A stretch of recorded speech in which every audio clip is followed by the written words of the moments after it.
Jill was already late for the briefing when she somehow managed to drop her keys into her cup of coffee on the way out the door. There was a muted ting as they hit the bottom, and as she paused in mid-stride, staring in disbelief at the steaming ceramic mug, the thick stack of files she carried under her other arm slid smoothly to the floor, paper clips and sticky notes scattered across the tan carpeting. Ah, shit. She checked her watch as she turned back toward the kitchen, cup in hand. Wesker had called a meeting for 1900 sharp, which meant that she had about 9 minutes to make the 10-minute drive, find parking, and get her butt into a chair. The first full disclosure meeting since the stars had gotten the case. Hell, the first real meeting since she made the Raccoon transfer. And she was going to be late. Figures. Probably the first time in years I actually give a rat's ass about being on time, and I fall apart at the door. Muttering darkly, she hurried to the sink, feeling tense and angry with herself for not getting ready earlier. It was the case. The goddamn case. She had picked up her copies of the files right after breakfast and spent all day digging through the reports, searching for something that the cops had somehow missed and feeling more and more frustrated as the days slipped past and she'd failed to come up with anything new. She dumped the mug and scooped up the warm, wet keys, wiping them against her jeans as she hurried back to the front door. She crouched down to gather the files and stopped, staring down at the glossy color photo that had ended up on top. Oh, girls. She picked it up slowly, knowing that she didn't have time and yet unable to look away from the tiny blood-spattered faces. She felt the knots of tension that had been building all day just intensify, and for the moment, it was all she could do to breathe as she stared at the crime scene photo. Becky and Priscilla McGee, ages 9 and 7. She'd flipped past it earlier, telling herself that there was nothing there she needed to see. But it isn't true, is it? You can keep pretending, or you can admit it. Everything's different now. It's been different since the day they died. When she'd first moved to Raccoon, she'd been under a lot of stress, feeling uncertain about the transfer, not even sure if she wanted to stay with the Stars. She was good at the job, but had only taken it because of Dick. After the indictment, he'd started to pressure her to get into another line of work. It had taken a while, but her father was persistent, telling her again and again that one Valentine in jail was one too many, even admitting that he was wrong to raise her the way he had. With her training and background, there weren't a lot of options. But the Stars at least appreciated her skills and didn't care how she came by them. The pay was decent. There was the element of risk she'd grown to enjoy. In retrospect, the career change had been surprisingly easy. It made her father happy and gave her the opportunity to see how the other half lived. Still, the move had been harder on her than she'd realized. For the first time since her father had gone inside, she'd felt truly alone, and working for the law had started to seem like a joke. The daughter of Dick Valentine, working for truth, justice, and the American way. Her promotion to the Alphas, a nice little house in the suburbs. It was crazy, and she'd been giving serious thoughts of just blowing out of town, giving the whole thing up and going back to what she'd been before. Until the two little girls who lived across the street had shown up on her doorstep and asked her with wide, tear-stained eyes if she was really a policeman. Their parents were at work, and they couldn't find their dog. Becky in her green school dress, little Pris in her overalls, both of them sniffling and shy. The pup had wandered through a garden only a few blocks away. No sweat, and she'd even made 2 new friends, as easy as that. The sisters had promptly adopted Jill, showing up after school to bring her scraggly bunch of flowers and playing in her yard on weekends, singing her endless songs they'd learned from movies and cartoons. It wasn't like the girls had miraculously changed her outlook or taken away her loneliness, but somehow her thoughts of leaving had been put on a back burner, left alone for a while. For the first time in 23 years, she'd started to feel like a part of the community she'd lived and worked in. The change so subtle and gradual that she'd hardly noticed. 6 weeks ago, Becky and Pris had wandered away from a family picnic in Victory Park and became the first 2 victims of the psychopaths that had since terrorized the isolated city. The photo trembled slightly in her hand, sparing her nothing. Becky lying on her back, staring blindly at the sky, a gaping, ragged hole in her belly. Pris was sprawled next to her, arms outstretched, chunks of flesh ripped savagely from her slender limbs. Both children had been eviscerated, dying of massive trauma before they bled out. If they'd screamed, no one had heard. Enough! They're gone, but you can finally do something about it. Jill fumbled the papers back into their folder, then stepped outside into the early evening, breathing deeply. The scent of fresh-cut grass was heavy in the sun-warmed air. Somewhere down the street, a dog barked, happily amidst the shouts of children. She'd hurried to the small, dented gray hatchback parked by the front walk, forcing herself not to look at the silent McGee house as she started the car and pulled away from the curb. Jill drove through the wide suburban streets of her neighborhood, window down, pushing the speed limit, but careful to watch for kids and pets. There weren't many of either around. Since the trouble had started, more and more people were keeping their children and animals indoors, even during the day. The little hatchback shuddered as she accelerated up the ramp to Highway 202, the warm, dry air whipping her long hair back from her face. It felt good, like waking up from a bad dream. She sped through the sun-dappled evening, the shadows of trees growing long across the road. Whether it was fate or just the luck of the draw, her life had been touched by what was happening in Raccoon City. She couldn't keep pretending that she was just some jaded ex-thief trying to stay out of jail, trying to toe the line to make her father happy, or that what the stars were about to do was just another job. It mattered. It mattered to her that those children were dead, and that the killers were still free to kill again. The victim files next to her fluttered slightly. The top of the folder caught by the wind, 9 restless spirits, perhaps Becky and Priscilla McGee's among them. She rested her right hand on the ruffled chief, stilling the gentle movement, and swore to herself that no matter what it took, she was going to find out who was responsible. Whatever she'd been before, whatever she would be in the future, she had changed, and wouldn't be able to rest until these murders of the innocent had been held accountable for their actions. "Yo, Chris!" Chris turned away from the soda machine and saw Forrest Speyer striding down the empty hall toward him, a wide grin on his tanned, boyish face. Forrest was actually a few years older than Chris, but looked like a rebellious teenager. Long hair, started jean jacket, a tattoo of a skull smoking a cigarette on his left shoulder. He was also an excellent mechanic, and one of the best shots Chris had ever seen in action. "Hey, Forrest, what's up?" Chris scooped up a can of club soda from the soda machine's dispenser and glanced at his watch. He still had a couple minutes before the meeting. He smiled tiredly as Forrest stopped in front of him, blue eyes sparkling. Forrest was carrying an armful of equipment, vest, utility belt, and shoulder pack. Wesker gave Marini the go-ahead to start the search. Bravo team's going in. Even excited, Forrest's Alabama twang slowed his words to a stereotypical drawl. He dropped his stuff on one of the visitors' chairs, still grinning widely. Chris frowned. "When?" "Now. Soon as I warm up the copter." Forrest pulled a Kevlar vest over his t-shirt as he spoke. "While you alphas sit taking notes, we're gonna go kick some cannibal ass. Nothing if not confident, us stars." "Yeah, well, you watch your ass, okay? I still think there's more going on around here than a couple of slobbering nut jobs hanging around in the woods." "You know it."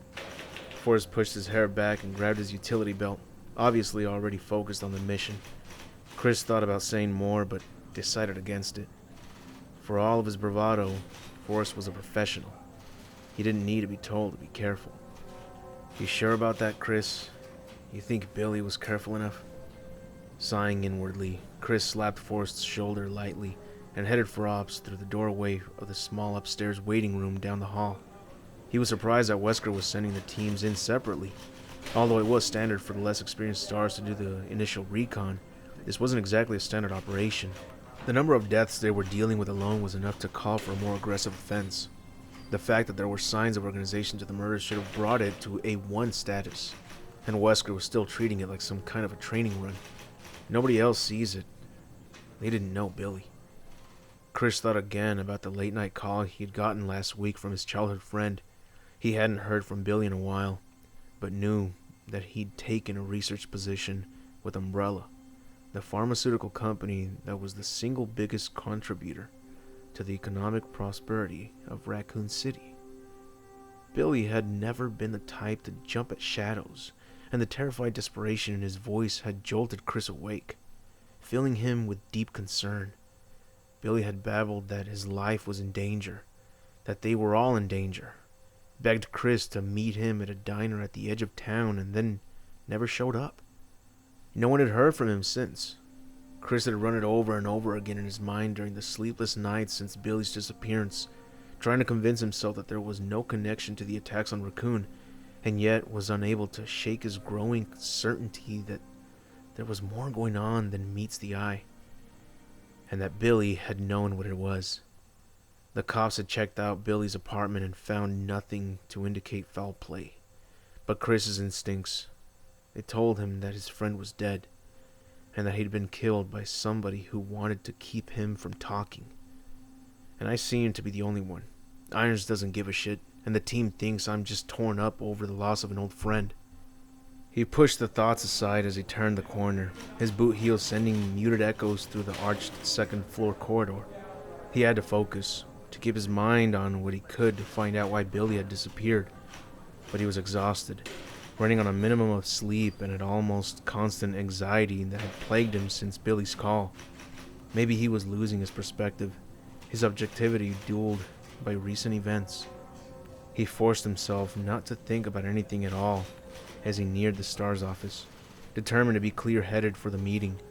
The buzzing fluorescence above seemed like overkill in a blazing evening light that filled a tight hallway.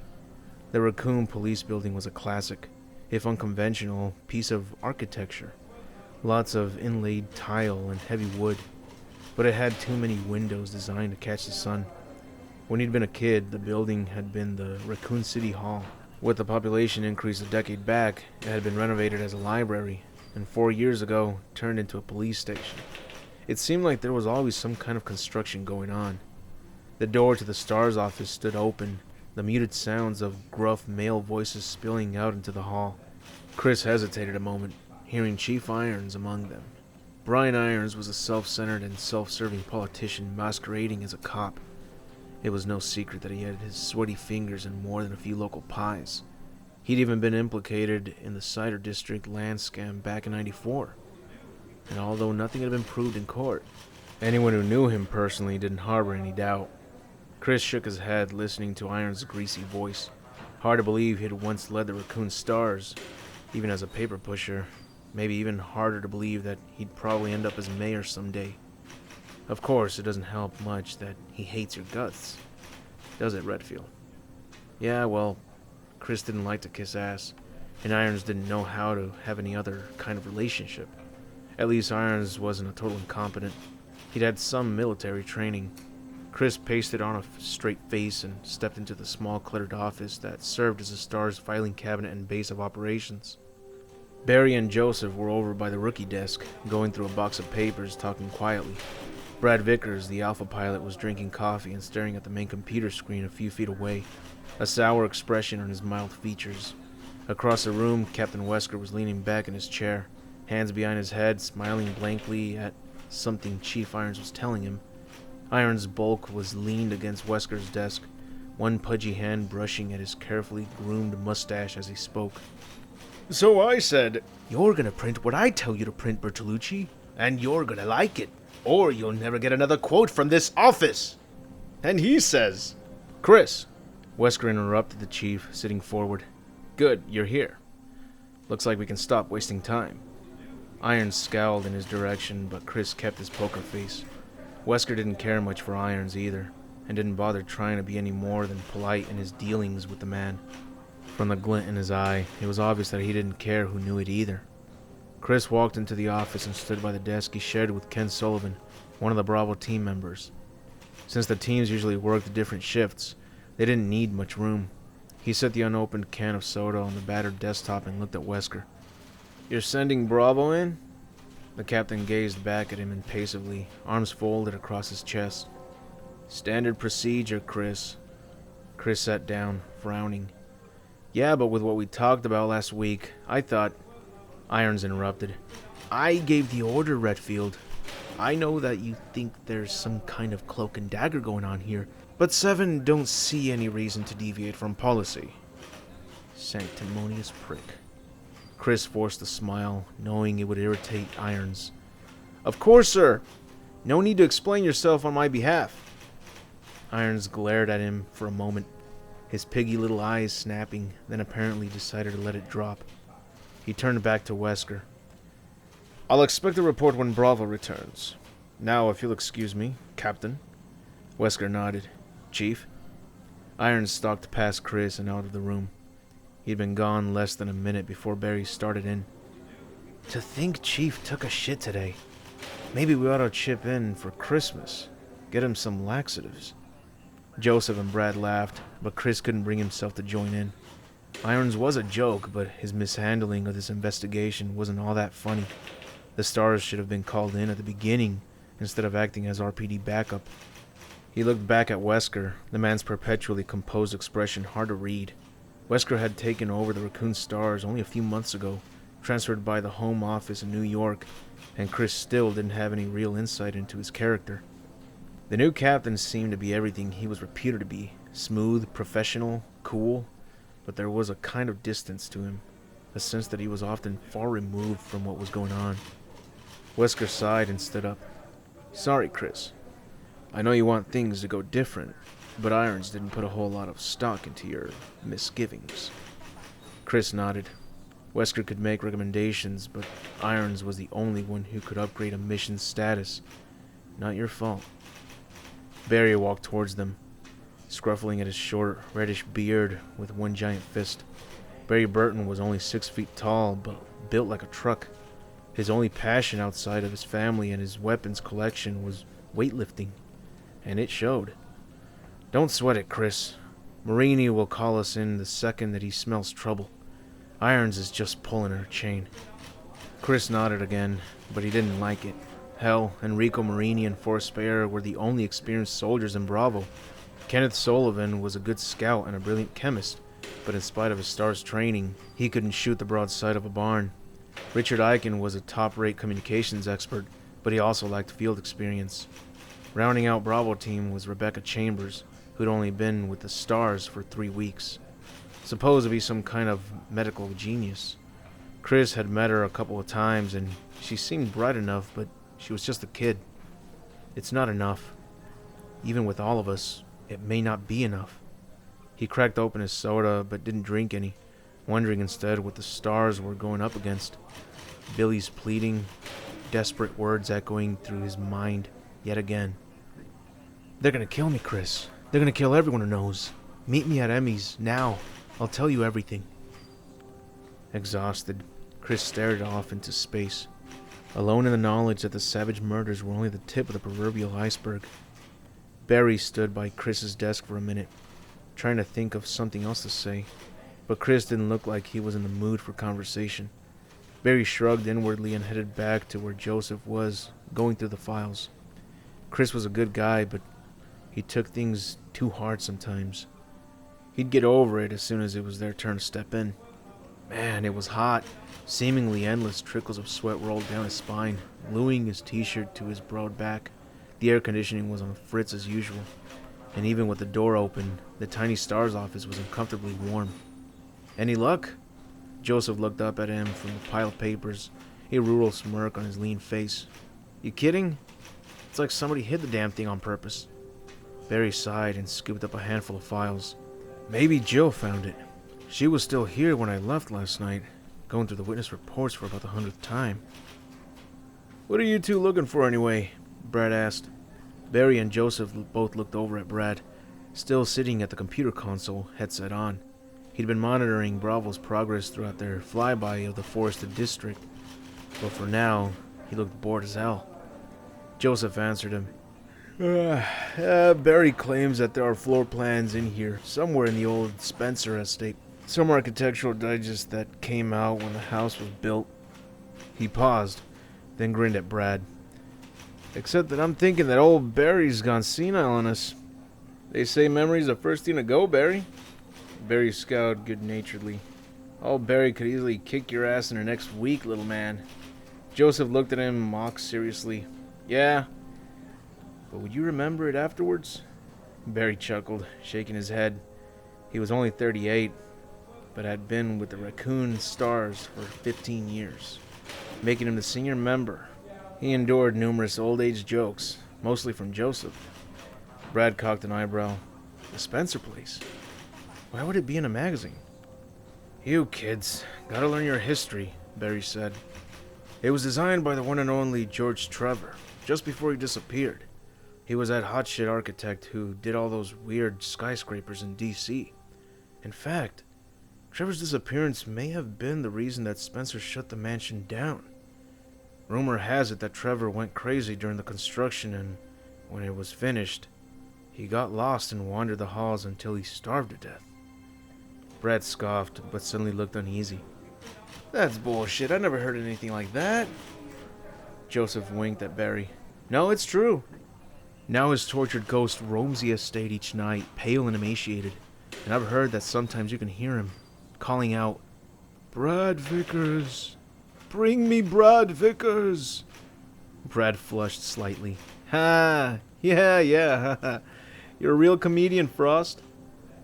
Barry shook his head, smiling, but wondering again how Brad had ever made it to the Alpha team. He was undoubtedly the best hacker working for Stars, and a decent enough pilot. But he wasn't so hot under pressure. Joseph had taken to calling him Chicken Heart Vickers when he wasn't around. And while the Stars generally stuck up for one another, nobody disagreed with Joseph's assessment. So is that why Spencer shut it down? Brad addressed this to Barry, his cheeks still red. Barry shrugged. I doubt it.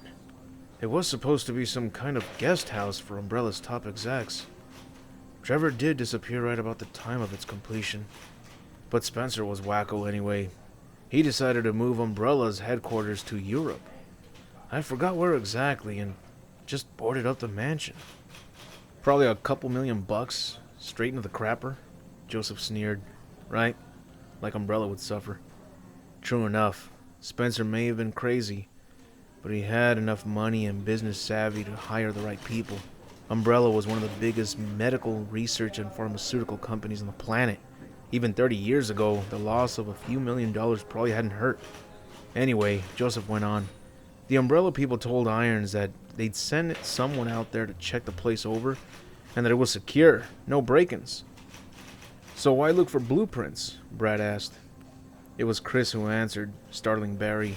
He'd walked back to join them, his youthful face fixed with a sudden intensity that almost bordered on obsessive. Because it's the only place in the woods that hasn't been checked over by the police, and it's practically in the middle of the crime scenes. And because you can't always trust what people say.